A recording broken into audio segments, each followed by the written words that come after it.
हूँ। और उन्होंने मुझे बताया कि कितने हुनर के साथ कितने सारे उत्तराखंडी लोग बाहर विदेश में शेफ बने हुए हैं, बड़े बड़े ऐसे कार्य कर रहे हैं, लेकिन उनको यहाँ पे आपके अपने प्रदेश में रोजगार नहीं मिल रहा है।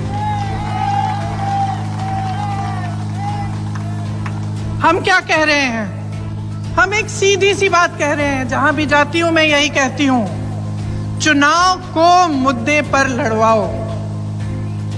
नेताओं को ये कहती हूं, जब मुझे कहते हैं कि भाई मोदी जी ने ऐसे कह दिया वैसे कह दिया, हम क्या करें, धर्म की बातें करते हैं, मैं कहती हूं आप मुद्दों की बात करो।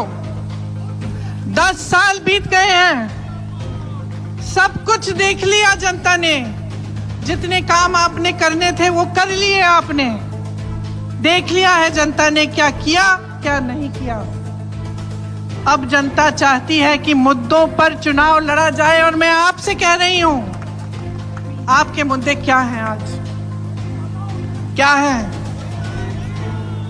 रोजगार, यही पेपर लीक, यही 20-20 लाख के जो रोजगार बिक रहे हैं, ये जो नौजवान बच्चे सारे बेरोजगार बैठे हैं, क्योंकि सरकार की कोई स्कीम नहीं है। इनकी स्कीम है कि जो भी है बड़े बड़े उद्योगपतियों को पकड़ा दो।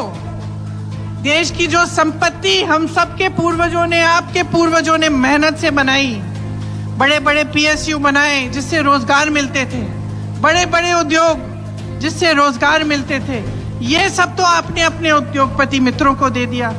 तो अगर आपकी रोजगार की स्कीम ही यही है कि अडानी जी और अंबानी जी को सब आप सौंप रहे हैं, तो ये जो बच्चा है, जो बेरोजगार है, जो गांव में है, जो छोटी छोटी शहरों में मेहनत कर रहा है, रोजगार ढूंढ रहा है, इसका क्या होगा? अगर इसकी सारी संपत्ति उठा के आप किसी को दे रहे हो, इसका क्या होगा?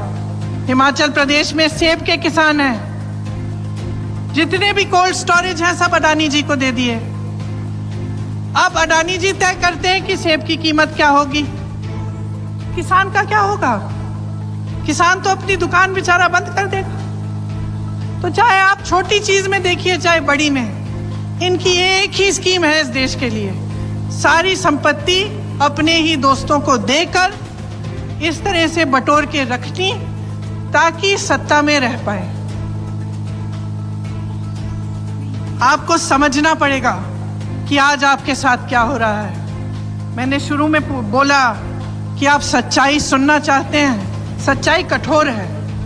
सच्चाई ये है कि जो मोदी जी आपको मंच पे दिखते हैं, जो टीवी पे दिखते हैं, जो बड़ी बड़ी होर्डिंग पे दिखते हैं, वो नहीं है जो आप समझ रहे हैं। आपने 10 सालों के लिए परखा है, 10 सालों के लिए देखा है। सिर्फ एक ही सवाल होना चाहिए आपके मन में चुनाव के समय, मेरे जीवन में तरक्की आई है कि नहीं?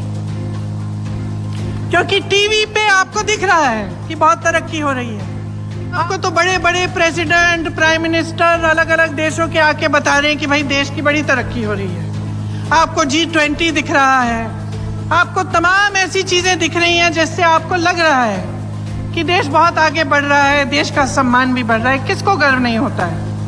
हमें भी होता है, हमारा देश है, हमारे परिवार के सदस्यों ने भी खून दिया है इस देश के लिए। हाँ, अच्छा होता है देश, गर्व होता है, लेकिन ये पूरी सच्चाई नहीं है।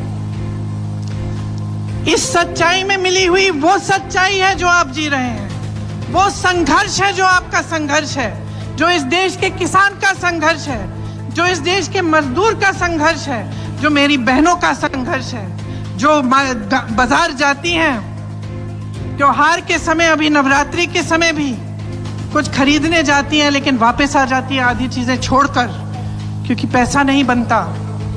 उस उत्तराखंडी व्यक्ति ने मुझे बताया कि चाहे कितनी भी मेहनत कर ले दीदी, पूरा नहीं हो रहा है। मैं कर रहा हूँ, मेरी बीवी कर रही है, मेरा बेटा कर रहा है, पूरा नहीं हो रहा है। आजकल बच्चों की मांगे भी अलग हैं, बच्चों की महत्वाकांक्षाएं भी अलग हैं।